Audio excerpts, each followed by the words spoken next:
Hey everyone, welcome back to the American Jedi channel. I'm going to do my final car review for a long time because I plan on keeping the Lincoln and Subaru until the wheels fall off. So, what we're going to do today, we're going to do the Subaru. This is an owner's review.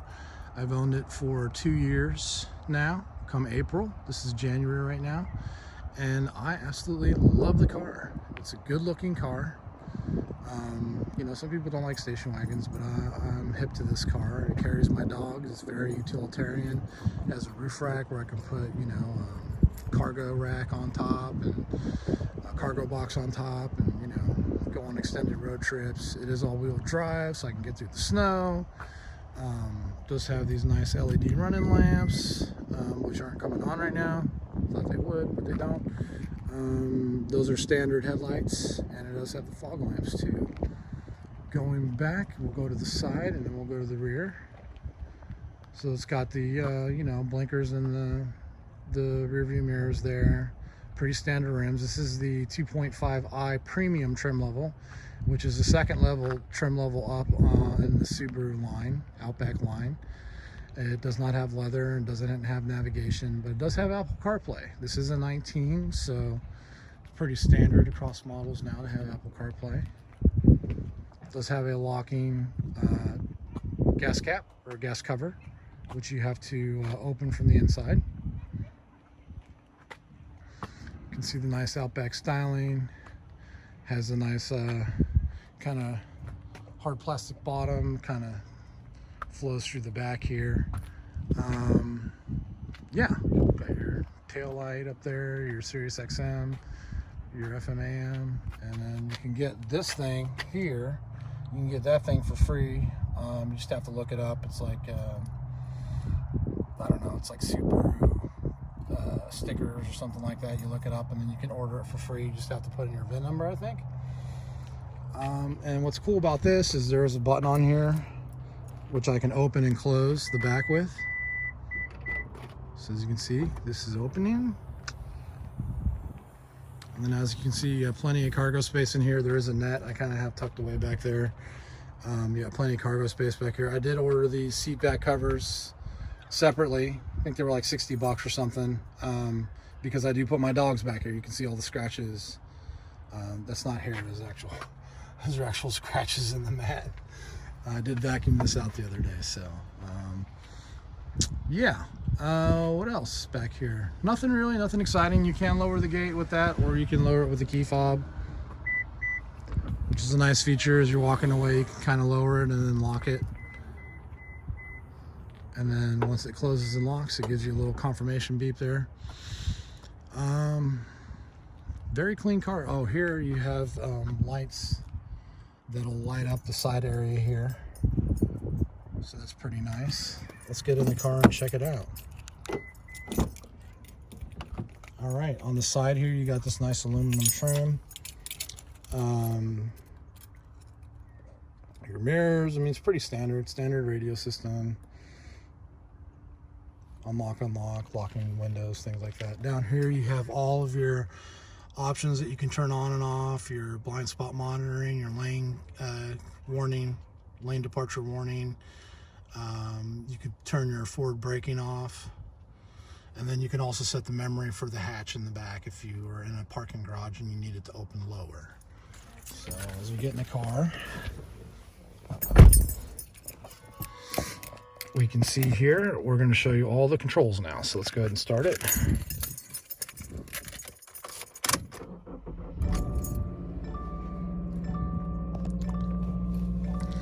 All right, so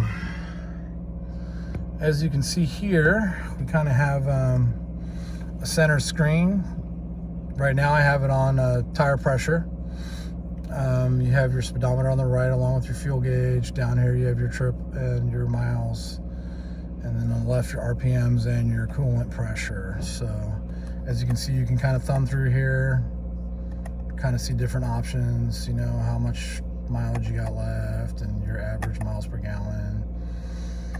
You know, temperature, which also temperature shows over here. So those should match, right? Time, and then you can set different options. It's weird because to set the clock, you actually have to go through the steering wheel controls to set the clock. You cannot do it on here. So it's really weird. Even though there's a clock function through the settings, you cannot do it through here. So looking at the steering wheel controls, you got your track forward and back, you have your volume, you have your source, you have your voice command. Now on this one, you have to hold it down to get your Siri if you have your Apple CarPlay running. Hang up and answer, and then these are the controls for that center screen. You do have your cruise control set up here. Let's see what else. This is not a push button start. This is a key ignition. I went a little cheap on this car because I wanted to get a new car for a really good price, and the Outback really does come well standard equipped. These are cloth seats, and the dealer tried to charge me for protecting on the seats, and I said no, I don't think so. I think I'll just spray DuPont on them. And you can see that they are a little dirty. This is my wife's car, and she's not as meticulous as I am. Not saying she's dirty, but I'm just saying she's not as meticulous as I am, because that bothers me. I actually want to clean that right now.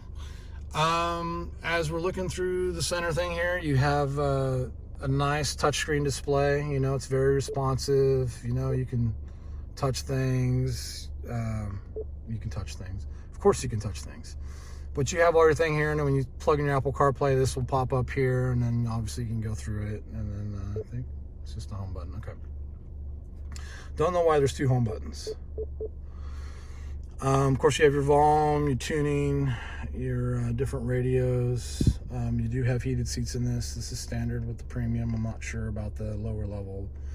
And these are your HVAC controls. You do have dual mode in here as well, dual temperature control.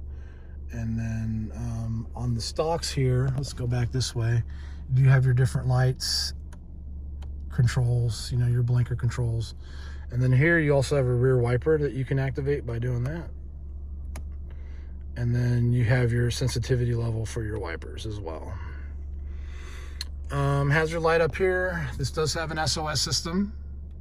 I'm not sure what the I button does. I'm guessing it's some kind of information system.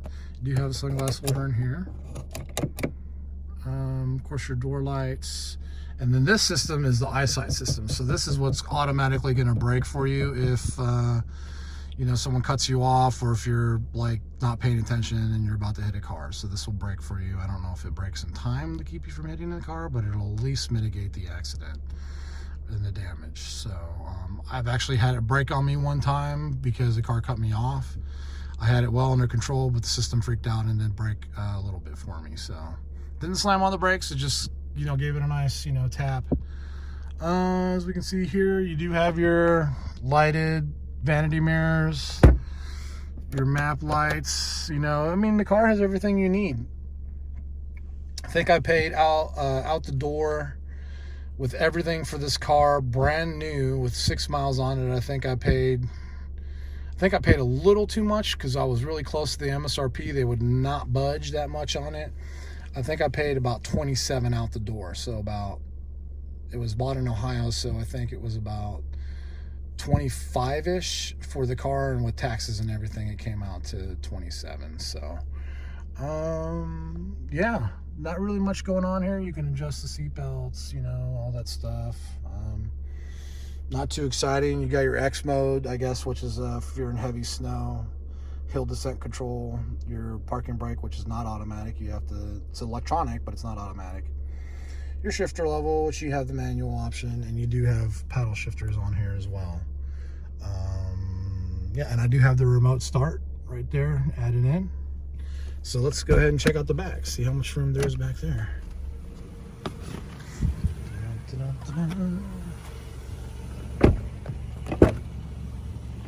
So as you can see, there, I'm 5'11", sitting behind myself. I'm going to have plenty of room. You do have your mat pockets, pretty standard back here.